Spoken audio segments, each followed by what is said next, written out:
So on this day, we celebrate St. Clare for two reasons. The first of which being her Saint's Day. It's August 12th, so not too far gone. But we celebrate it on a Sunday, specifically because our Daughters of the King chapter has taken the name of St. Clare. So to give you some background on St. Clare, she was born in 1194 in Assisi and grew up in that town and in a near mountain village called Subasio. And there her father owned a kingdom, or a castle. So both of her parents came from nobility. And similarly to how Frances grew up with wealth, Clare did as well. But very early on, she showed very little affinity to these material possessions that her family had. Instead of spending time with wealth and all the things that go along with that, she dedicated herself to prayer and service. And this dedication really set the tone for what her life would become. When she was 18, Frances came to Subasio and preached a Lenten series, very briefly, and what he was teaching at that time was called the Poverelli, poverty. And that really struck deep with all of the emotions and callings that Clare had felt in her own life for how Christ wanted her to serve. Frances came and gave language to the idea that Clare had to give away everything she had and give her life, what remained besides possessions, to Christ. So there's a story that goes on Palm Sunday, very shortly after Frances had preached. During the Palm Sunday service, the bishop was there. While the rest of the congregation had gotten up and moved towards the altar rail to get their palm fronds to process, Clare was wrapped up in a vision of Christ coming to her. And it was so apparent that this was real, that she was feeling something deep, that the bishop came down from the altar into where the people were and handed her the palm frond. This really wonderful switch in the hierarchy, and is indicative of the impact that Clare would have on the papacy later on in her life. She left Subasio, went to Assisi, and into the monastery of San Damiano. There was a chapel built there by Frances by hand. And there was a place for Clare to live, and shortly after Clare left, her little sister came and lived with her. In rebelling against her father, who had hoped for a grand wedding for his daughters, so losing both of them, I'm sure, was a big event for him. But she shaved her head, well, Frances shaved her head for her, and she began to wear plain, thick clothing, coarse cloth, and really taking seriously this idea of giving everything up. And that was where the Order of Poor Ladies began. This Order of St. Clare would develop fully into an order. It began here. And this deep intimacy that Clare felt for Christ can be heard in the echo of a quote from her. When being pushed towards marriage by her father, she said, "The only person that I will wed is Christ." So that intimacy, that love, that we know that can come out of marriage, is being, the focus of it for Clare is on Christ. And so when we read the Song of Solomon today, if you read the rest of it, it's this deeply intimate and at times erotic book. There are a lot of people who wonder why it's in the Bible. It's passionate poetry. But the way that you can think of it is being, it's the beginning of our relationship with God. In the Garden of Eden, we were with God. There was no separation. We were intimate. We were in the presence of God. There was love unbounded.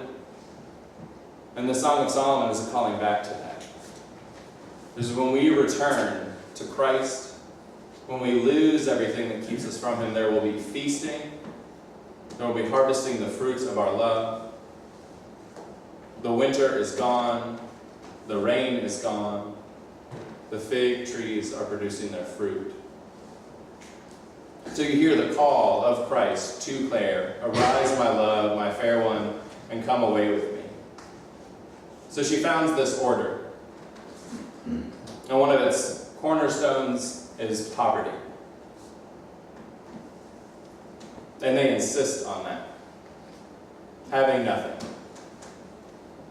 And it becomes so problematic in the Pope's mind that they begin to try and force them. Pope Gregory IX goes to San Damiano and says, you guys have to have something. You have to have property. You have to have a way to support yourself. They say, no. This rule of life, this life of prayer and service that we have would be hindered by that. If we are to continue to give our lives in prayer and service to this community, then you need to let us be poor. And another quote by Clare, when being pushed to begin to take on property, she says, I need to be absolved from my sins, but not from the obligation of following Christ. That obligation for her was living in poverty, so that there was nothing to get in the way of her service. And in that rule of life of prayer and service, we have the very fitting place of the Daughters of the King here at St. Francis. I found out today that this is their 40th anniversary. So 40 years of incredible gift to this community.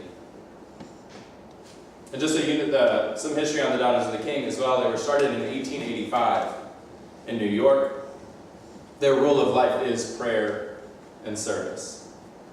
They dedicate themselves to that in the service of Christ the King. And I know that one way that that was manifested really beautifully in my life as well, I was in seminary. The Daughters of the King at the church my parents attended in Charlotte, North Carolina, took me into their arms. And I received cards weekly, sort of bi-weekly, of wonderful reminders of these women that had never met me, but were praying for me and supporting me. Every now and then I got a Starbucks gift card, which was great. The seminary coffee is free, but it's terrible. So, a treat every now and then was so wonderful. And we read in the gospel, where your treasure is, there your heart will be also. So we know that for Clare and for our own Daughters of the King, the treasure for them is the gift of prayer and service. And these gifts are available to you all in their daily prayer. I don't know if you've ever seen their prayer list, but it's extensive. And it is wonderful to know that any request made by the people in this parish, large or small, will be taken up by these women who have committed themselves to praying for you all. And it comes in the form of service. I know that many of them are here throughout the week, sometimes more than me. And it's so beautiful to see the vows that they have taken so seriously. And they are building up this treasure so that we know where their heart is, with Christ and with the serious commitment to serving Him. And then we know that they hear the love song in Solomon, hearing that call to intimacy, working towards the kingdom come here on earth, when we will know that passionate embrace, that feasting with our love. And it might seem foreign, that image of Christ as lover, but we know that we were born out of extravagant love, out of an abundance, and we know that we will return to it in ways that we cannot know it yet, but we will know it. We are shown that abundant love through the works of the Daughters of the King and in the history of women like Clare. These women have their heart in service of the poor and in their prayers, forsaking material wealth, especially that like Clare came from. They dedicate their life to Christ and serving His beloved. The motto for the DOK, you'd probably see it in some of their handouts. I know I got one on my desk, and a good nudge to read it. But the motto is, for His sake, I am but one, but I am one. I cannot do everything, but I can do something. What I can do, I ought to do. What I ought to do, by the grace of God, I will do.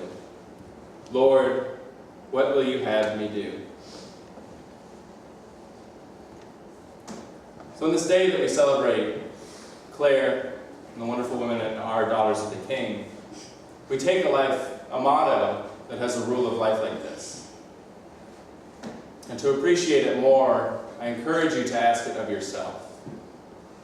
We may find a deeper glimpse of what it means for the daughters of the King, what it means for you, so that in acknowledgement of their gifts and in working together to do the good work of bringing the kingdom close, you may find what God wills you to do.